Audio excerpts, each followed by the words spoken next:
이틀 전 금요일 아침에 7시에 저희들은 숙소를 출발해서 군산에 있는 여객선 터미널에서 어청도로 가는 배를 기다리고 있었습니다. 지난주에 우리가 아펜젤러의 삶을 선교 140주년 기념 예배를 통해 살펴본 것처럼 아펜젤러는 1902년 그가 한국에 들어온 지 17년이 지나서 44살이 되었을 때 인천에서부터 목포까지 이제 성서 번역자 일종의 모임에 참석하기 위해서 배로 이동했는데요. 배로 이동하던 중에 항로를 따라가다가 군산 앞에 있는 어청도라는 섬에 한 3km 정도 되는 앞바다에서 그만 선박 충돌 사고를 당하게 됩니다. 그리고 그곳에서 끝내 이제 빠져나오지 못하고 배와 함께 이제 바다에 가라앉는 그런 비극적인 사고를 통해서 순교하시게 되는데요. 그곳에 가서 저희들이 헌화하고 또 기도하고 또 감리교회에서 어청도 안에 그 선박 사고가 난 지점으로 추정되는 곳에 일종의 기념석을 세웠는데 이제 그곳에 아펜젤러의 후손과 함께 이제 가기 위해서 목요일과 금요일 감리교회 본부에 선교국이 있는데 선교국의 총무와 또 직원들과 함께 프로그램을 진행하는 중에 있었습니다. 근데 안개가 너무 짙게 금요일 날 껴있어서 가보니까 안개 때문에 출항하지 못할 수 있다는 그러한 이제 안내판을 보게 되었습니다. 사실은 이제 비가 오거나 바람이 불면 배가 나가지 못하기 때문에 어청도에 들어가는 것이 취소되는 경우가 잦다고 그럽니다. 근데 금요일 아침에는 뭐 바람도 그렇게 불지 않고 비도 오지 않았는데 안개가 너무 짙으니까 8시에 출항해야 되는데 8시 반이 돼도 안개가 거치지 않아서 결국 어청도로 가는 배가 취소되고 말았습니다. 저희들이 이제 저희들만 간 게 아니고 CTS 방송국에서 이제 프로그램을 제작하기 위해서 함께 왔고 또 선교국에서도 자체 금년 내내 선교 140주년 기념 행사들을 촬영하고 있어서 마무리를 좀 해야 되는데 어떻게 할까 고민하다가 그래도 우리가 갈 수 있는 대로 어청도 앞바다가 제일 가까운 지점을 찾아서 저희들이 가기로 하고 그 지점을 찾아보았는데 이제 요즘은 섬들 특히 서해와 남해에 있는 섬들을 다리로 이렇게 연결하는 작업이 지난 20년간 아주 많이 진척이 되었습니다. 군산에는 조금 더 부안 쪽으로 변산반도 쪽으로 내려가면 선유도라는 섬이 있는데요. 옛날에 배를 타고 들어가서 선유도 해수욕장이 굉장히 유명한 신선이 머물다 간 곳이라는 정도의 경치가 있는 곳입니다. 그곳이 이제 다리로 연결되었기 때문에 저희가 군산 여객선 터미널에서 1시간여를 달려가서 사람들이 많이 가는 관광지를 좀 벗어나서 아주 조그만 해안에 가게 되었습니다. 우리가 함께 간 것은 아펜젤러의 오대손인 라우트 셰필드라는 한 청년과 함께하는 2주간의 동행이었는데요. 아펜젤러 자기의 고조부 할아버지죠. 그러니까 오대손이라고 저희가 칭하는데 140년 전에 얼굴도 잘 모르는 그 선조가 조선 땅에 와서 선교사로 삶을 마감한 그곳을 가보는 일이기 때문에 아주 의미가 있었습니다. 직접 그 바다에 가서 헌화하지 못했지만 저희들이 바다가 제일 가까운 지점 해안가에 가서 헌화하고 또 그곳에서 짧게 예배를 드리고 또 기도하는 시간을 가졌습니다. 저는 지난주에 저희가 나눈 것처럼 아펜젤러의 삶을 말씀을 전파하는 삶이었고 때를 얻든지 때를 얻지 못하든지 말씀을 전파하고 자기의 직무를 다한 삶이다 하는 점을 함께 나누고 기도했습니다. 이틀간의 여정을 지난주에는 세문안교회에서의 새 교단 연합 예배 또 주일날에 정동 제1교회 감리교 예배가 있었고 또 수요일은 배재 중고등학교 방문이 있고 목요일은 이제 대전에 있는 배재대학교가 배재학당 법인에 소속되어 있기 때문에 배재학당에 가서 최프를 돌아보고 또 아펜젤러의 흔적들을 돌아본 다음에 설교에서 제가 말씀드린 서천에 있는 아펜젤러 순직 기념관을 돌아보고 또 다시 1시간을 달려서 군산으로 가서 군산에 아펜젤러 기념교회가 있습니다. 그곳에 아주 유품들이 많이 있는데 세 곳을 돌아보는 일정을 목요일 날 하게 되었습니다. 계속해서 여러 사람이 또 인터뷰하는 PD가 여러 때게 물어봤습니다. 특별히 손주에게도 물어보고 제게도 물어보고 함께 동행하는 이제 여러 목사님들에게 물어봤는데요. 23살의 이 청년이 여러 가지 얘기한 것 중에 자기는 지금 너무 놀랐고 또 경험하기에 정말 힘든, 평생 경험해보지 못할 경험들을 하고 있다, 이런 고백을 했습니다. 왜냐하면 아펜젤러가 1880년 5기까지 1년간을 돌아다 보면 본인이 계획하지 않았지만 예를 들어 고종이 교육과 의료 분야에 외국인 선교사가 입국하는 걸 허락했다든지, 또 선교사 대회에 가서 신학생 대회에서 해외 선교를 하겠다고 결단한 것이라든지, 일본으로 가기를 원했지만 기숙사 동료가 조선당에 갈 수 없느냐고 그렇게 제안해서 조선당으로 이제 선교의 목적지를 바꾼 것이라든지, 정말 숨가쁘게 놀라운 일들이 1년 정도 짜여져서 아펜젤러가 140년의 부활주일에 이 땅에 오게 된 것들을 돌아보게 됩니다. 한마디로 놀랍고, 하나님의 일종의 계획, 하나님의 플랜이 굉장히 급하게 진행이 되었고, 그것이 한국교회가 이처럼 140년간 뿌리를 깊이 내리고 또 잘 자랄 수 있는 기초가 되고 토양이 되고 출발점, 뉴 비기닝의 시간이 되었다는 것을 우리가 함께 나누게 되었습니다.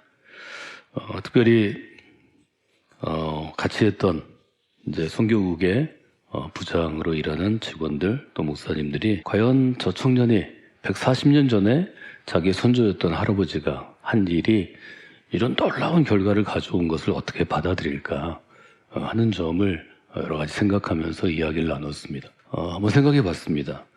할아버지를 잘 두어서 이 청년은 전혀 알지 못하는 인디애나에 살고 있는 이 청년, 또 초등학교 교사로 일하고 있던 이 청년이 초청을 받아서 거의 3주 동안 한국에 와서 여러 곳들을 돌아보고, 그가 세운 조그만 학교가 큰 대학부터 중고등학교를 이루고, 서울의 중심가에 큰 병원이 서 있고, 곳곳에 교회가 서 있고, 그곳에 수많은 사람들이 기념관을 만들고, 그가 쓰던 성경부터 시작해서 가방, 타자기, 시계에 이르기까지 그것들을 기념하며 한국교회에 놀라운 기적을 이루은 것을 보고 어떤 생각을 갖게 될까, 그런 생각들을 많이 했습니다. 바라기는 여러분 100년 후에 여러분의 후손 중에 한 손주가 여러분이 이 땅 가운데 하늘을 담은 그릇으로 쓰임받은 그 흔적을 보고 그 청년처럼 놀랍고 하나님의 살아계심을 고백하게 되고, 하나님의 손에 쓰임받는 인생이 얼마나 위대하게 높임을 받는지를 경험하는 그러한 여러분의 인생이 되시고 또 여러분의 가정이 되시기를 주님의 이름으로 축원해 드립니다. 저는 함께 동행하는 시간들을 통해서 성서일과에 따른 성서일과를 쭉 보게 되었습니다. 저희가 구약과 신약을 잘 균형 있게 볼 수 있도록 성서일과가 3년 단위로 쭉 개정이 되는데요. 2025년 종료주일 성서일과는 구약에서는 이사야 50편을, 시편에서는 시편 31편을, 또 신약은 복음서와 서신서로 나누는데 복음서는 누가복음 22장, 23장을, 그리고 서신서는 빌립보서 2장, 오늘 우리가 함께 읽은 1절로부터 11절이 중심되는 성서 일과였습니다. 5절은 이렇게 시작합니다. 너희 안에 이 마음을 품으라. 저는 여러 책을, 참고도서를 놓고 설교나 강의를 준비하듯이 컴퓨터 앞에 앉아서 일할 수 있는 환경이 아니니까 이동 중에 또 걷는 중에 제가 여러분과 함께 훈련하는 묵상 훈련의 방식으로 질문 몇 개를 세웠습니다. 첫 질문은 이 질문이었습니다. 누가 이 마음을 품어야 합니까? 너희 안에 이 마음을 품으라 하는 것은 1차적으로는 지금 이 서신이 쓰여진 때 빌립보의 교인들입니다. 물론 2차적으로는 또는 3차적으로는 이 부분을 주석하는 성서학자의 책상이 될 수도 있고, 또 설교하는 저의 책상이 될 수도 있고, 또 이 글을 읽고 이 성경을 읽고 묵상하는 여러분의 삶의 어떤 부분이 될 수도 있겠지만 1차적으로는 빌립보 교회의 교인입니다. 빌립보의 교회가 있었다는 거죠. 빌립보 교회의 출발은 순탄했습니다. 아주 쉽게 되었습니다. 문제가 생겼습니다. 위기가 왔습니다. 바울이 감옥에 갇히게 되면서 문제가 발생합니다. 교회 체계가 잡히지 않고 교회 리더십들이 세워지지 않고 교회가 어떤 교단과 같은 규칙이 없는데 바울 혼자와에 의해서 세워지고 지금 성장하고 있는데 바울이 없으니까 문제가 발생합니다. 어떤 사람들은 바울이 감옥에 갇히자 더 신앙생활을 열심히 하자고 하나님의 말씀에 서자고 권하는 사람들이 있는가 하면 또 그 반대편에 있는 사람도 생겼습니다. 즉 분열과 갈등이 생겼습니다. 바울은 이 소식을 감옥에서 듣고 너무 마음 아프게 생각합니다. 그래서 2장에 이르러서 바울은 이렇게 교인들에게 권면합니다. 여러분은 같은 생각을 품고 같은 사랑을 가지고 같은 뜻을 합하고 같은 마음이 되어서 나의 기쁨이 넘치게 해 주십시오. 바울이 갖고 있는 일종의 글 쓰는 사람, 라이터로서의 특징이 여기 잘 나타납니다. 바울이 아마 글보다 말은 더 웅변적으로, 그 당시에는 웅변이 굉장히 발달했는데 못했던 것 같습니다. 헬라어를 다루는 그의 솜씨는 너무 공교롭습니다. 영어로 스킬폴이라는 단어가 있는데요. 너무 장인의 숙련된 솜씨와 같습니다. 너무 좋은 문장이죠. 여러분, 같은 생각을 품어야 합니다. 여러분, 같은 심장을 가져야 합니다. 여러분, 같은 뜻을 가져야 합니다. 같은 마음을 가져야 합니다. 그것이 나의 기쁨이 될 것입니다. 이렇게 얘기할 때 누가 바울의 이야기에 동의하지 않겠어요? 양쪽으로 갈라져 있던 사람들의 마음이 바울의 이 권면, 이 짧은 글, 짧은 편지에 크게 감동이 되었던 것 같습니다. 여러분, 그럼 우리가 그리스도인으로서 같은 마음을 품고 같은 생각을 가지고 같은 심장을 가지고 같은 뜻을 갖기 위해서는 어떻게 해야 되나요? 바울은 얘기합니다. 여러분 안에 이 마음을 품으셔야 합니다. 그 마음은 곧 그리스도 예수의 마음입니다. 예수님의 마음을 품으라는 것입니다. 여러분이 종려주일로 시작되는 이 고난주간, 넓게 보면 사순절은 어떤 시간인가요? 하나의 질그릇으로서 우리가 예수님의 마음을 품는 시간입니다. 이 한 주간, 고난주간을 깨우는 새벽이 여러분에게 예수님의 마음을 품는 시간이 되시기를 주님의 이름으로 도전합니다. 여러분의 마음 가운데 결심하시고 그렇게 응답하시면 하나님께서 예수님의 마음을 품도록 도와주십니다. 그것이 믿음입니다. 그 믿음을 가지고 이 자리에 나오는 것입니다. 그 믿음을 가지고 하나님께 절실한 마음으로 절박한 심정으로 부르짖는 것입니다. 그것이 지난 7주간 우리가 사순절에 매주 주일마다 본문을 달리해서 사순절을 지내는 우리의 마음과 자세와 믿음을 돌아본 결과입니다. 이 마음을 품는 그 마음, 어떤 것이 예수님의 마음인가요? 빌립보서 2장 1절로부터 11절 그리스도 찬가, 그리스도 찬양시로 알려진 신약에서 제일 유명한 본문 중에 하나입니다. 6절로부터 8절에 키워드를 뽑으라면 이것이 될 것입니다. 자기를 낮추시고. 8절에 보면 이렇게 되어 있죠. 자기를 낮추시고 죽기까지 복종하셨으니 곧 십자가에 죽으심이라. 예수님의 마음은 자기를 낮추는 마음입니다. 예수님이 어떻게 자기를 낮추셨나요? 6절에 보면 그는 근본 하나님의 본체시나, 예수님은 하나님과 속성과 본질이 같다는 뜻입니다. 같은 본질, 같은 일종의 실제 리얼리티를 갖고 있다는 것입니다. 이 본체와 다른 말이 뭐냐면 7절에 있는 자기를 비워 종의 형체를 가지사라는 단어입니다. 본체라는 단어가 있고 형상이라는 단어가 서로 마주 서 있습니다. 이 두 가지는 완전히 다른 것입니다. 본체는 본질적으로 완전히 같은 것이고 형상은 비슷하게 닮은 것입니다. 닮아 있는 것입니다. 바울은 이것을 로마서에서 이미 썼는데요. 바울은 아담에 대해서, 우리가 구약에서 첫사람이라고 부르는 아담은 하나님의 형상을 갖고 있다고 얘기했습니다. 하나님 비슷하게 만들어진 존재라는 것입니다. 그러나 하나님은 될 수 없습니다. 그런데 아담은 욕심이 생겼습니다. 땅의 욕심을 갖게 되었습니다. 하나님과 동등한 그러한 존재가 되려고 시도합니다. 본체에 이르려고 시도합니다. 성경은 그것이 죄라고 규정합니다. 죄는 그런 뜻을 갖고 있습니다. 하나님께서 금지하셨는데 그것을 금을 넘어가는 것입니다. 금을 깨는 것입니다. 그래서 이것을 우리가 원래부터 이제 오리지널 sin, 원죄라고 성경에 번역되어 있는데요. 이것은 다른 한자적인 의미와는 사실은 좀 많이 다른 것입니다. 근데 예수님께서는 종의 형체를 비워, 즉 사람으로 오신 예수님께서는 하나님과 동등된 본체이시나 이것을 포기하십니다. 자기를 비워 종의 형체를 가지셨다. 이것을 자기를 낮추셨다 해서 이것이 겸비라는 한자어로 해석되기도 하고 사실은 겸손의 의미입니다. 예수님의 마음은 어떤 것인가 하면 스스로 높은 자리에 있을 수 있지만 스스로 낮추시는 것입니다. 여러분, 스스로 낮추시는 이 사순절 또 고난주간이 되시기를 원합니다. 스스로 낮춘 예수님을 9절로부터 11절은 어떻게 하나님께서 대하셨다고 쓰여 있나요? 9절은 이렇게 시작됩니다. 이러므로 하나님이 그를 지극히 높여, 예수님께서는 자기를 낮추시고 하나님께서는 그리스도를 높이셨다는 것입니다. 우리가 찬양에서 하는 것처럼 모든 이름 위에 뛰어난 이름이 되셨습니다. 그것이 예수 그리스도입니다. 하늘을 위에 있는 것이나 땅에 있는 것이나 땅 아래 있는 것이나 모두 예수의 이름 앞에 무릎 꿇게 하셨습니다. 그것이 예수님의 이름입니다. 모든 입으로 예수 그리스도를 주님이라고, 주인님이라고 시인하게 하셨습니다. 이것이 하나님께 영광을 돌리게 되었습니다. 이것이 바로 높여주신 것입니다. 이것은 매우 극적인 장면이죠. 예수님은 십자가에 달려 돌아가셨는데요. 십자가는 로마 제국을 살던 바울 시대의 사람들이 우리가 갖고 있는 감정과 다릅니다. 우리에게는 구원의 징표입니다. 그리스도의 십자가를 보면 생명의 힘을 얻게 됩니다. 그리스도의 십자가를 보면 내가 죄 가운데 있어도, 어두운 가운데 있어도, 질병 가운데 있어도 나음을 받을 수 있고 자유함 얻을 수 있고 정말 하나님을 닮아갈 수 있다는 확신과 믿음에 이르게 합니다. 그러나 로마 시대 때는 십자가는 조롱거리요, 수치요, 부끄러운 사형 도구일 뿐이었습니다. 그냥 사형당하는 게 낫지 십자가에 달려 죽는 것은 가장 치욕스러운 수치로 여기던 것이 십자가였다는 것입니다. 빌립보의 역사를 좀 저희가 알면 훨씬 더 이 구절을 이해하기가 쉬운데요. 빌립보는 그 이름이 필립에서 왔습니다. 필립은 여러분 기억하시죠?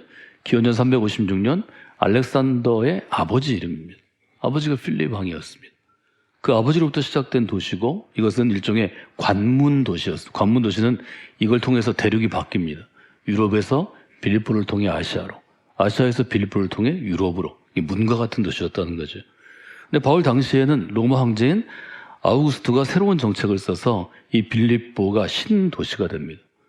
신도시는 신도시를 이끌어가는 주류 세력이 있을 텐데요. 주류 세력은 로마 제국의 전쟁에서 아주 탁월한 전공을 나타낸 퇴역 장교들이었습니다.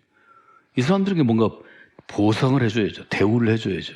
그래야 젊은 사람들이 우리도 로마 제국의 한 군단의 용사가 돼서 장수가 돼서 잘 싸우면 저런 귀한 대우를 받겠구나, 높은 대우를 받겠구나, 이런 특권을 갖게 되는 거죠.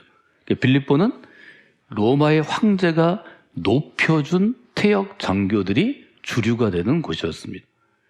빌립보 교회는 그 곳에 있기 때문에 그 도시에 영향을 받게 되어 있습니다. 퇴역 장교들이 그렇게 자기를 과시했다는 거죠. 퇴역 장교로서의 특권을 누리는 사람들에게 자기의 힘을 뽐내고 과거의 승리의 소식을 과시하며 살아가는 사람들은 다른 사람을 억누르는 것을 자기의 특권, 성공의 증표로 생각했을 것입니다.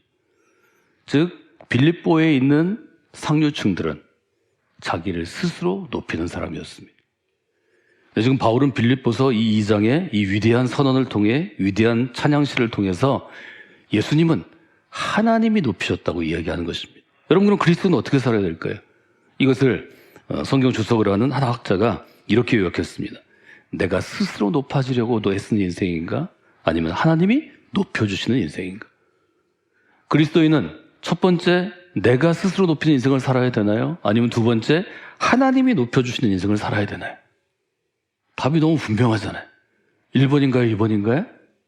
우리는 하나님이 높여주는 인생을 추구하는 사람들입니다. 땅을 담은 그릇은, 땅에 있는 것을 담은 그릇은 스스로 높아지려고 애를 씁니다.